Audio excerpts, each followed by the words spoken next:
आज तर मला मोठं सरप्राईजच भेटलं आणि भरपूर सारा असा भाजीपाला आज आला होता माझ्याकडे.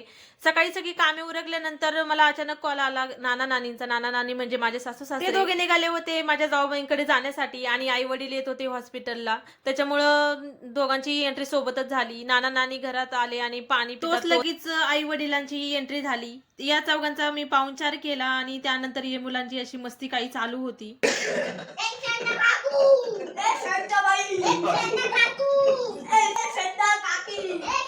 पाहुणचार झाल्यानंतर नाना-नानी निघाले पुढे जाण्यासाठी जाऊबाईंकडे आणि आई-वडील गेले तोपर्यंत हॉस्पिटलला. या दोघांचं इथं तोपर्यंत मस्ती चालू होती. आई-वडील परत येणार होते हॉस्पिटलमधून आणि दोघींनी भरपूर सारा असा भाजीपाला आणला होता माझ्यासाठी. मेथी तर भरपूर सारी झाली होती माझ्याकडे. सध्या गावाला भरपूर सारे असे मेथी उगवते ढेंगळ्यामध्ये. तुमच्या इकडे काय म्हणतात माहित नाही मला, पण आमच्या इकडे ढेंगळेच म्हणतात, ज्याला कांद्याच्या रोपाचे बी तयार होतात.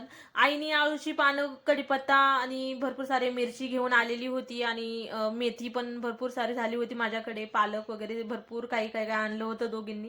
तर ते येत होते तोपर्यंत म्हटलं आपलं भाजीपाला व्यवस्थित ठेवून घ्यावं. तसंही आज मला बाजारात जायचं होतं. माझा भाजीपाला पूर्णपणे संपलेला होता, पण एवढा सारा भाजीपाला मला अचानक भेटल्यामुळं खूप भारी वाटत होतं आणि तेही आपल्या गावाकडचं एकदम नॅचरल पद्धतीने जे काही भाजीपाला असतो तो खाण्यात काहीतरी वेगळीच मजा असते.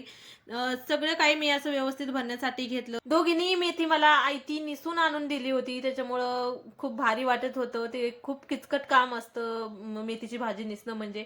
मग मी पालक वगैरे बाकीच्या काही जे काही गोष्टी होत्या त्या व्यवस्थित निसून वगैरे घेतल्या. या दोघांची इकडे तोपर्यंत मस्ती चालू होती आणि माझी जी टोपली होती तीही घेतली होती त्यांनी टोपी म्हणून घालायला.